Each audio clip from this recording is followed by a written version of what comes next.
दोस्तों, अगर आपकी भी नींद रात में 3 बजे से 5 बजे के बीच नींद खुलती है, इसका मतलब है कि कोई अनजान शक्ति आपसे संपर्क करने की कोशिश कर रही है। हो सकता है वह अनजान शक्ति आपको करोड़पति बनाकर चले जाए या फिर आपको बर्बाद भी करके जा सकती है। शास्त्रों में रात को नींद खुलना अचानक, इनके बारे में बहुत ही अच्छी तरीके से बताया गया है। दोस्तों, वीडियो को हल्के लेने की भूल गलती से भी नहीं करना, ध्यान से सुनना एक एक बात को। दोस्तों, एक बार की बात है, देवर्षि नारद भगवान श्री कृष्ण से मिलने के लिए द्वारिका नगरी में पधारते हैं। तब भगवान श्री कृष्ण देवर्षि नारद को देखकर उनका स्वागत करते हुए कहते हैं, आइए देवर्षि, द्वारिका में आपका स्वागत है। आज किस प्रयोजन से आप द्वारिका में पधारे हैं? अवश्य ही कोई महत्वपूर्ण समाचार लेकर आए होंगे। तब देवर्षि कहते हैं, हे प्रभु, आप सब कुछ जानते हुए भी पूछ रहे हैं। मैं आज आपके पास मेरी एक शंका का निवारण करने के लिए ही आया हूँ। कृपया आप अपने इस भक्त की दुविधा को दूर कीजिए। तब श्री कृष्ण मुस्कुराते हुए कहते हैं, हे देवर्षि, मैं अवश्य जानता हूँ कि आप किस कारण से दुखी है और आपके मन की दुविधा को भी मैं अवश्य जानता हूँ। इसलिए आप आपके मन में जो भी शंका है अथवा प्रश्न है, आप निसंकोच होकर पूछिए। मैं आपकी शंका का निवारण अवश्य करूंगा। देवर्षि नारद कहते हैं, हे प्रभु, मेरे मन में आज यह जानने की इच्छा है कि मनुष्य को किस प्रकार का भोजन करना चाहिए, और यह भी बताइए, अगर नींद रात में 3 बजे से 5 बजे के बीच नींद खुलती है, इसका मतलब है किस प्रकार का भोजन मनुष्य की आयु बढ़ाने वाला होता है और किस प्रकार का भोजन आयु को कम करने वाला होता है। और यह भी बताइए, अगर नींद रात में 3 बजे से 5 बजे के बीच नींद खुलती है, इसका मतलब है क्या है, और अचानक नींद खुल जाए, इसका हमारी जिंदगी में क्या संकेत है। हे प्रभु, मनुष्य को भोजन किस दिशा में मुख करके करना चाहिए? भोजन करने से पूर्व कौन सा मंत्र बोलना चाहिए? कृपा करके आप मुझे इन सभी प्रश्नों के उत्तर दीजिए। तब श्री कृष्ण कहते हैं, हे देवर्षि, आज आपने समस्त मनुष्य जाति के कल्याण के लिए बहुत ही महत्वपूर्ण प्रश्न किया है। यह बात सत्य है कि मनुष्य जिस प्रकार का भोजन करता है, उसी के अनुसार उसका स्वभाव, भाग्य और उसका अगला जन्म निर्धारित होता है। हे देवर्षि, इस विषय में एक प्राचीन इतिहास है जो मैं आपको सुनाता हूँ।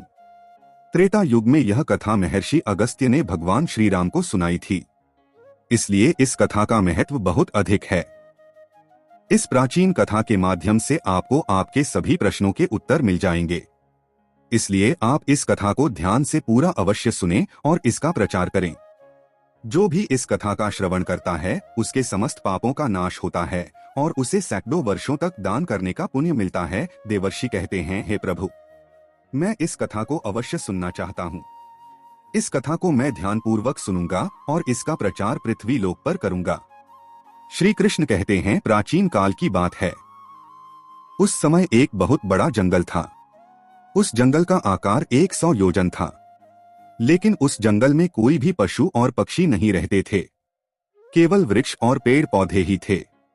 कोई भी पशु उस जंगल की तरफ नहीं जाता था, लेकिन उस जंगल के मध्य भाग में एक 4 कोस लंबी झील थी और केवल उसी झील में हंस, बतख तथा अन्य पशु पक्षी रहा करते थे।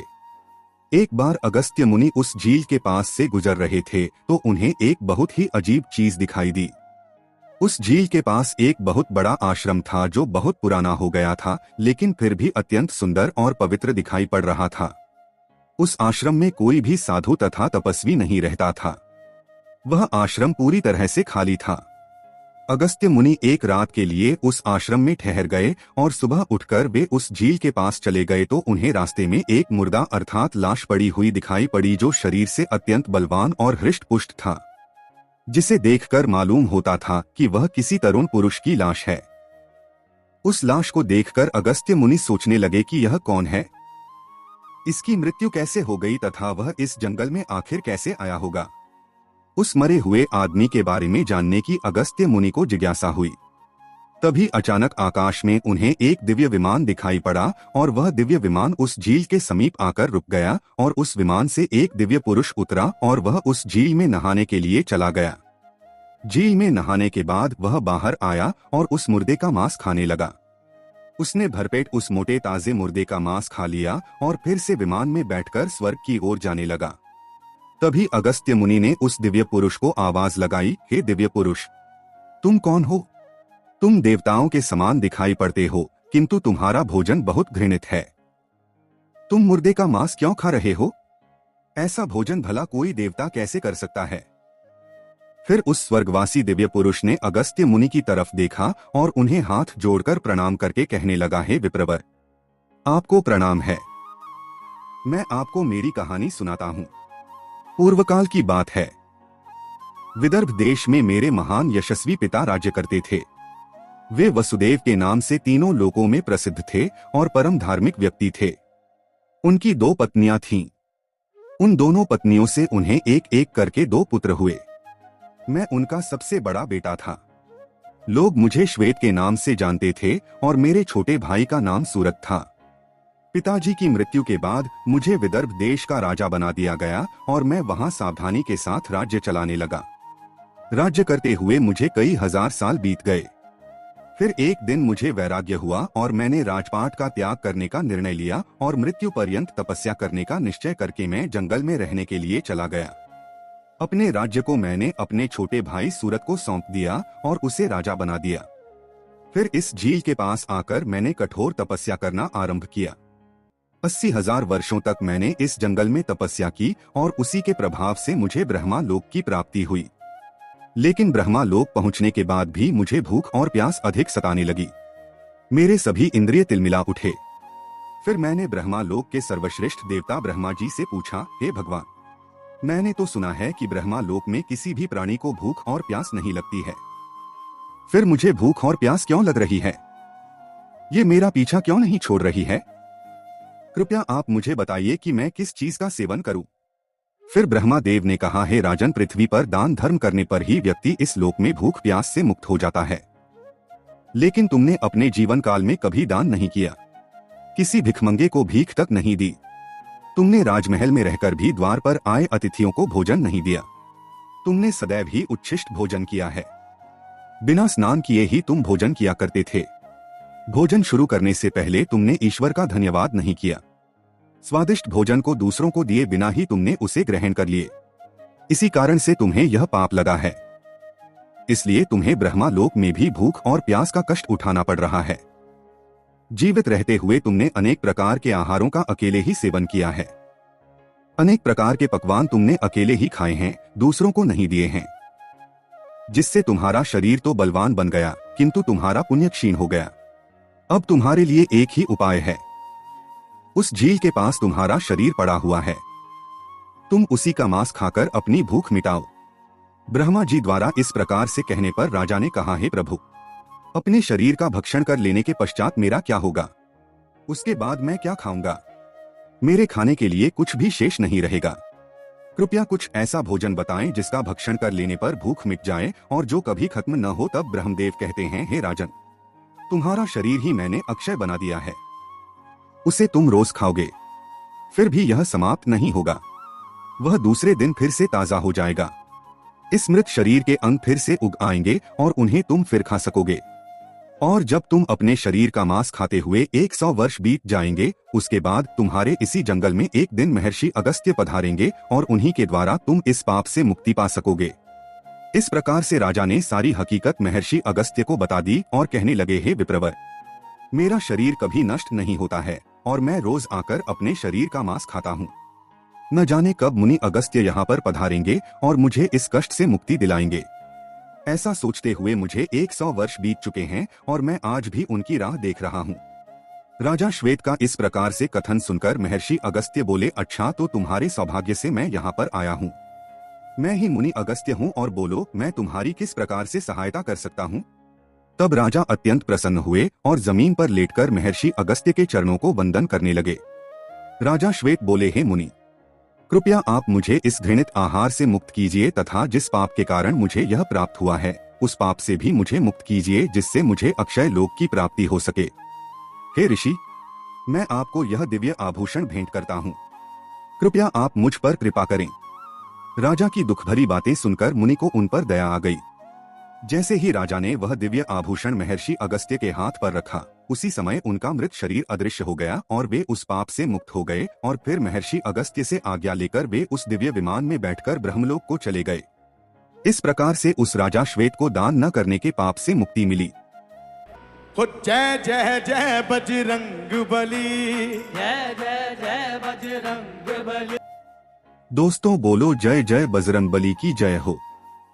हे बजरंग बली जी, जो भी भक्त इस वीडियो को देख रहा है उसके घर में सुख समृद्धि आए, उसके घर में कोई भी परेशानी नहीं आए और पूरा परिवार सुख शांति से अपना जीवन यापन करें। दोस्तों, अगर तुम में से कोई जय जय बजरंगबली जी को मानता है तो अगर सच में ही भक्त हैं, आप इस वीडियो को लाइक कर नीचे कमेंट बॉक्स में एक बार जय जय बजरंगबली लिख देना। हे बजरंगबली जी, जो भी भक्त कमेंट बॉक्स में जय जय बजरंगबली लिखता है तो उसके मन में जो भी मनोकामना है वह पूरी कर देना। दोस्तों, आगे भगवान श्री कृष्ण कहते हैं, हे देवर्षि, इस प्रकार से उच्छिष्ट भोजन करने के कारण ही विदर्भ देश के महाराज को ब्रह्मलोक में रहने पर भी तृप्ति नहीं मिली और उन्हें पृथ्वी लोक पर आकर स्वयं का ही मांस खाना पड़ा। हे देवर्षि, अब मैं तुम्हें भोजन के नियम बताता हूँ, आप इसे ध्यान से सुनिए। भोजन शुरू करने से पहले थोड़ा सा अन्न भूमि पर रखना चाहिए ताकि देवता, पशु पक्षी, सर्प, दैत्य तथा प्रेत पिशाच जो अपने कर्म बंधन से बंधे हुए हैं उन सभी को अन्न की प्राप्ति हो। यदि भोजन करते समय कोई अतिथि आ जाए तो उसका स्वागत करें और उसे आसन देकर प्रणाम करके उसका सत्कार करें। फिर उसे श्रद्धापूर्वक भोजन कराकर विदा करें, क्योंकि जिसके घर से अतिथि निराश होकर लौट जाता है उसे वह अपने पाप देकर उसके शुभ कर्मों को ले जाता है। श्री कृष्ण कहते हैं, मनुष्य को पिता के घर में रहने वाली विवाहित कन्या, दुखिया और गर्भ धारण की हुई स्त्री तथा वृद्ध को भोजन कराने के बाद ही भोजन करना चाहिए। इन सभी को भोजन कराए बिना जो स्वयं भोजन ग्रहण करता है उसका भोजन पापमय बन जाता है। ऐसा व्यक्ति नरक में ही जाता है। जो स्नान किए बिना ही भोजन करता है उसका भोजन मल भक्षण के समान हो जाता है। जो बालक एवं वृद्ध आदि के हिस्से का भोजन करता है उसका भोजन विष्ठा के समान हो जाता है और जो बिना दान किए ही भोजन ग्रहण करता है उसका भोजन विष के समान बन जाता है। मनुष्य को कभी भी दुराचारी व्यक्ति द्वारा दिया गया अथवा दूसरों द्वारा अपमानित करके दिया गया भोजन कभी भी ग्रहण नहीं करना चाहिए। मनुष्य को चाहिए कि परोसे हुए भोजन का अग्रभाग अग्नि को देखकर ही भोजन करना चाहिए। भोजन को एकाग्रचित्त होकर करना चाहिए। प्रथम मीठा, फिर लवण और खट्टा और अंत में कटु एवं तीखे पदार्थों का सेवन करें। प्रथम 3 निवाले मौन होकर ग्रहण करने चाहिए। ऐसा करने से व्यक्ति के सभी पाप कर्म तुरंत नष्ट हो जाते हैं और भगवान की कृपा से उसे जीवन भर कभी अन्न की कमी महसूस नहीं होगी। श्री कृष्ण कहते हैं, पूर्व दिशा में बैठकर भोजन करने से व्यक्ति रोगों से और मानसिक तनाव से मुक्त हो जाता है। बीमार बुजुर्गों को पूर्व की ओर मुख करके भोजन अवश्य करना चाहिए। इससे उनके स्वास्थ्य में सुधार होता है, क्योंकि पूर्व दिशा उगते हुए सूर्य की दिशा है और सूर्य देव बल, आरोग्य तथा दीर्घायु प्रदान करते हैं। विद्या की अभिलाषा रखने वाले मनुष्य को उत्तर दिशा की ओर मुंह करके भोजन करना चाहिए। यह दिशा देवी सरस्वती की दिशा है। ध्यान रहे, दक्षिण दिशा की ओर मुंह करके भोजन न करें, यह मृत्यु की दिशा होती है। इस दिशा में मुख करके भोजन करने से आयु कम होती है। टूटे फूटे बर्तनों में भोजन नहीं करना चाहिए, यह दुर्भाग्य को निमंत्रण देता है। भोजन हमेशा स्वच्छ थाली में ही करना चाहिए। गंदी थाली में भोजन करने से जीवन में दुर्भाग्य आता है। एकादशी के दिन तामसिक अन्न का सेवन न करें। जो मनुष्य एकादशी के दिन तामसिक अन्न अर्थात मांस का सेवन करता है, लक्ष्मी उसे छोड़कर चली जाती है। भोजन का अपव्यय करना अनर्थ माना गया है, इसलिए थाली में जितना आवश्यक हो उतना ही भोजन लें। अगर कोई व्यक्ति साथ में भोजन कर रहा हो तो उसका भोजन समाप्त होने तक उठकर नहीं जाना चाहिए, इससे पितृदेव नाराज हो जाते हैं। भोजन के बाद थाली में हाथ धोना अनुचित माना गया है। थाली में हाथ धोने से अन्न का अपमान होता है। भोजन के बाद थाली में हाथ धोने वाले लोग नीच योनि में जन्म लेते हैं। सबसे महत्वपूर्ण बात, ध्यान रहे कि व्यक्ति को बिस्तर पर बैठकर कतई भोजन नहीं करना चाहिए। ऐसा करने से व्यक्ति कई प्रकार के रोगों से ग्रसित हो सकता है। भोजन केवल जमीन पर आसन बिछाकर उस पर बैठकर ही करना चाहिए। भोजन करते समय दिशाओं का ध्यान रखना बहुत ही आवश्यक होता है। यदि गलत दिशा में बैठकर अथवा गलत दिशा में मुख करके भोजन करने से व्यक्ति को उसके अनिष्टकारक परिणाम प्राप्त होते हैं। भगवान श्री कृष्ण कहते हैं, जिस भोजन के ऊपर से कोई पैर रखकर चला गया हो अथवा कोई व्यक्ति भोजन को लांघ कर गया हो तो ऐसे भोजन को कभी खाना नहीं चाहिए। ऐसा भोजन अशुद्ध हो जाता है। ऐसे भोजन को पशुओं को खिला देना चाहिए। दूसरों के द्वारा लांघा गया भोजन खाने से मनुष्य की आयु कम हो जाती है और उसके शरीर में भिन्न भिन्न प्रकार के रोग उत्पन्न होते हैं। यदि भोजन में बाल निकल आता है तो ऐसा भोजन त्याज्य हो जाता है। यदि अन्न में बाल निकलता है तो उसे ईश्वर को कभी प्रसाद के रूप में नहीं चढ़ाना चाहिए और न ही स्वयं खाना चाहिए। ऐसा भोजन प्रेतों को प्राप्त हो जाता है। श्री कृष्ण कहते हैं, मनुष्य को दूसरों के लिए परोसा हुआ भोजन भी नहीं खाना चाहिए। जो मनुष्य दूसरों का भोजन छीन कर खाता है अथवा किसी को बिना दिए ही स्वयं उस अन्न का उपभोग करता है, उससे देवी अन्नपूर्णा रुष्ट हो जाती है। भोजन सभी में बांटकर खाना चाहिए। दूसरों के हिस्से का भोजन करने से मनुष्य के पुण्य कर्म नष्ट हो जाते हैं। पवित्र आसन पर बैठकर अपने पैरों को भूमि पर रखकर पूर्व की ओर सूर्य अभिमुख होकर अन्न ग्रहण करना ही सर्वोत्तम माना गया है। पूर्वाभिमुख होकर भोजन करने से यश की प्राप्ति होती है और उत्तर की ओर मुख करके भोजन करने से सत्य की प्राप्ति होती है। दोनों हाथ, दोनों पैर तथा मुख को पानी से धोकर ही भोजन करना चाहिए। भोजन के पात्र को भूमि पर रखकर अन्न ग्रहण करना ही सर्वश्रेष्ठ माना गया है। शास्त्रों में इस प्रकार के भोजन को उपवास के समान बताया गया है। मनुष्य को क्रोध रहित होकर भोजन करना चाहिए। क्रोध की अवस्था में भोजन करने से भोजन का अपमान होता है और कई व्याधियां उत्पन्न होती है। यदि चित्त कहीं और हो तब भी भोजन नहीं करना चाहिए और गुस्से से भरे मन से भी भोजन करना अशुभ होता है। जो जूते पहनकर भोजन करता है, इस प्रकार के भोजन को आसुरी भोजन कहा गया है। ठीक मध्यरात्रि में ठीक मध्याह्न होने पर भी भोजन करना अशुभ माना गया है। यदि पेट खराब हो तब भी भोजन नहीं करना चाहिए। गीले वस्त्र पहन करके भी भोजन करना अशुभ होता है। दूसरों के लिए परोसा गया भोजन भी कभी नहीं करना चाहिए। सोते हुए खड़े होकर टूटे फूटे पात्र में भूमि पर रखकर अथवा हाथ पर रखकर भोजन ग्रहण करने से दरिद्रता आती है। भोजन करते समय वेदों का उच्चारण नहीं करना चाहिए। शास्त्रों के अनुसार स्त्री को पति के भोजन के बाद ही भोजन कर लेना चाहिए। यदि पति घर से दूर हो तो पति को ध्यान करके भोजन ग्रहण करना चाहिए। इससे पति की आयु लंबी होती है और स्त्री सदा सुहागिन रहती है। पति से पहले भोजन करना शास्त्रों में शुभ माना नहीं गया है। इससे पति की आयु कम हो जाती है। इसके साथ ही विष्णु पुराण के अनुसार पति और पत्नी को एक साथ बैठकर भोजन नहीं करना चाहिए। ऐसा करने से दोनों में क्लेश और विवाद होता है। अंधकार में अथवा आकाश के नीचे बैठकर भोजन नहीं करना चाहिए। दोस्तों, अच्छा जागरण हमारी चेतना के विकास और जीवन में सफलता के लिए जरूरी है।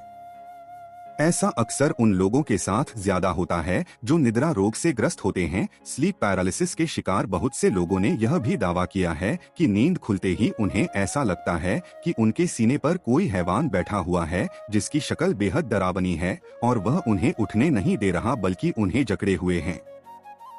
बताया जाता है कि रात्रि के पहले प्रहर में सो जाना चाहिए और ब्रह्मा मुहूर्त में जागना चाहिए, लेकिन आधुनिक जीवन शैली के चलते ये संभव नहीं होता है। पहले तो कोई जल्दी सोना भी चाहे तो ये सोशल मीडिया जैसी चीजें उसे सोने नहीं देती। जैसे तैसे इंसान देर रात सोने की कोशिश करता है। फिर अगर अचानक से नींद खुल जाए तो परेशान हो जाता है, क्योंकि नींद टूटने के बाद फिर दोबारा सोना थोड़ा मुश्किल हो जाता है। दोस्तों, अगर आप जल्दी सोना चाहते हैं और आपको रात में 9 से 11 बजे के बीच में नींद नहीं लगती है तो हो सकता है आपको कोई चिंता सता रही है। आप मानसिक तनाव में हैं। सुकून भरी नींद और तनाव की गहरी दुश्मनी है। आपका दिमाग तनाव मुक्त रहता है, तब आपको अच्छी नींद आती है। इसके लिए आपको ध्यान करना होगा, चित्त को एकाग्र करना होगा। आप ठंडे पानी से चेहरे को धोकर सकारात्मक मंत्रों का जाप करें। आप अपने जीवन के खुशी के पलों को याद करें। इस तरह से दिल को बहलाकर आप तनाव को कम कर सकते हैं। इससे न केवल आपको तनाव से छुटकारा मिलेगा बल्कि आपको एक अच्छी नींद भी मिल सकेगी। ऐसे ही आप रात्रि 11 से 1 बजे के बीच में अचानक सोते हुए उठ जाते हैं तो भी आप किसी बात को लेकर बहुत ज्यादा चिंतित हैं। आप खुद को भरोसा दिलाइए, जो होने वाला होगा वो तो होके ही रहेगा। चिंता की चिता में जलने से कुछ नहीं होगा, उल्टा सेहत भरी नींद लेकर सुबह ताजगी भरे मन से आप समस्याओं का निपटारा करने में अधिक सक्षम होंगे। और अगर ऐसी चिंता की कोई बात नहीं है तो कहते हैं कि रात 12 बजे के आसपास के समय में अगर आपकी नींद खुलती है तो इसका मतलब हो सकता है कि कोई अनजान शक्ति आपके आसपास रहकर आपसे संपर्क करने की कोशिश कर रही है, जो आपको जीवन के उद्देश्यों के प्रति जागरूक कर रही है। इससे आपकी जान को खतरा भी हो सकता है। दोस्तों, और रात में 1 से 3 बजे के बीच का जो समय होता है वो सबसे ज्यादा गहरी नींद का समय होता है। अगर इस वक्त आप अचानक जाग जाते हैं तो ये दर्शाता है कि शायद आपका यकृत यानी कि लिवर ठीक से काम नहीं कर रहा है। कोई स्वास्थ्य संबंधी परेशानी जरूर है। ये आपके चिड़चिड़ेपन को भी दर्शाता है। अगर बहुत कुछ अपने अपने मन में, अपने दिल में छुपा कर रखा है, आप व्यक्त नहीं हो पा रहे हैं और गुस्सा नाराजगी आपके मन में है, तो अक्सर ऐसा होता है। ऐसे में ठंडा पानी पिए, थोड़ा ध्यान करें, ईश्वर का नाम स्मरण करें, भरोसा रखें, आपके जीवन में फिर से सुकून लौट आएगा। कहते हैं यदि रात में 12 से 1 बजे के बीच आप कोई सपना देखते हैं तो वो सपना आने वाले 3 साल में सच हो सकता है, और 1 से 2 बजे के बीच देखे गए सपने कहते हैं साल भर में सच साबित होते हैं। दोस्तों, यदि आपकी नींद अक्सर 3 बजे के करीब अचानक रोज खुलती है तो इसका मतलब हो सकता है कि सृष्टि की दिव्य शक्तियां चाहती है कि आप उठे प्रभु की आराधना करें, परमात्मा का जाप करें, कि बहुत सी शक्तियां आपसे मिलने के लिए, आपके अंदर समाने के लिए बेताब हैं। और दोस्तों, अगर आपकी नींद रात 3 से 5 बजे के बीच खुलती है तो थोड़ा सावधान हो जाएं। हो सकता है आपको फेफड़ों संबंधित कोई परेशानी है, या फिर हो सकता है ऐसा किसी शक्ति के प्रभाव के कारण हो रहा हो। सुबह 3 से 5 के बीच का समय अमृत वेला कहलाता है। इस दौरान कई अलौकिक शक्तियों का प्रभाव भी रहता है, तो संभावना है कोई अदृश्य शक्ति आपसे संपर्क करने की कोशिश कर रही है, जो आपके जीवन के प्रति जागरूक है। ये अनजान शक्ति आपको हमेशा सजग रखने का प्रयत्न करती रहती हैं। आपके जीवन में आने वाले बहुत बड़े बदलाव की और ये इशारा करती है। वो हमें सतर्क रहने के लिए कह रही होती है, ताकि जिंदगी में आने वाले बदलावों को झेलने के लिए हम तैयार रहें। और दोस्तों, में 3 से 5 बजे के बीच आंख खोलने का मतलब है कि आपके घर में धन धान्य में वृद्धि होने वाली है। आपके घर में खुशियां आने वाली है। सुबह जल्दी उठना केवल मन के लिए ही नहीं बल्कि स्वास्थ्य के लिए भी अच्छा होता है, और सुबह उठने के कुछ धार्मिक लाभ भी होते हैं। तो इस समय आंख खुलने पर लंबी सांस लें, जितना हो मन में सकारात्मक विचार लाएं। बजरंग बली को एक सरसों के तेल का दीपक जलाएं। दोस्तों, कुछ लोगों को सुबह जल्दी उठने की आदत होती है, लेकिन अगर आप गहरी नींद सो रहे हैं और अचानक घबराकर 5 से 7 बजे के बीच आपकी आंख खुल जाती हैं, तो ये दर्शाता है कि आप दिल से बहुत ज्यादा दुखी हैं, दर्शाता है आप भावनात्मक दृष्टिकोण से बहुत कमजोर है। कोई चीज आपको भावप्रवणता से रोक रही है। आपकी नींद रोज सुबह 5 से 7 बजे के बीच खुलती है, तो ये आदत दर्शाती है कि आप बहुत क्रियाशील हैं। असल में इस समय आपकी ऊर्जा का प्रवाह बहुत अधिक होता है। इस समय आप सबसे ज्यादा ऊर्जावान हो सकते हैं। सुबह जल्दी उठ जाना, 5 से 7 बजे के बीच उठ जाना भी एक अच्छी आदत है। शास्त्रों के मुताबिक व्यक्ति को सुबह में सूर्य के उदय होने से पहले ही उठ जाना चाहिए, क्योंकि हिंदू शास्त्रों में ये मान्यता है कि जिस भी व्यक्ति को सूर्य भगवान स्वयं आकर जगाते हैं, उस व्यक्ति के जीवन में कभी कुछ अच्छा नहीं होता। इसलिए व्यक्ति को प्रयास करना चाहिए कि वो सूर्योदय से पहले ही उठकर स्नान इत्यादि करके ईश्वर की पूजा, जप तप, ध्यान, नित्य कर्म पूरे कर लें। इसके अलावा दोस्तों, सुबह उठकर अपने घर की सभी खिड़कियां और दरवाजों को खोल दें ताकि सूर्य की किरणें आपके घर में प्रवेश कर सकें। घर के आंगन की सफाई अच्छे से कर ले ताकि माता लक्ष्मी का आपके घर में आगमन हो।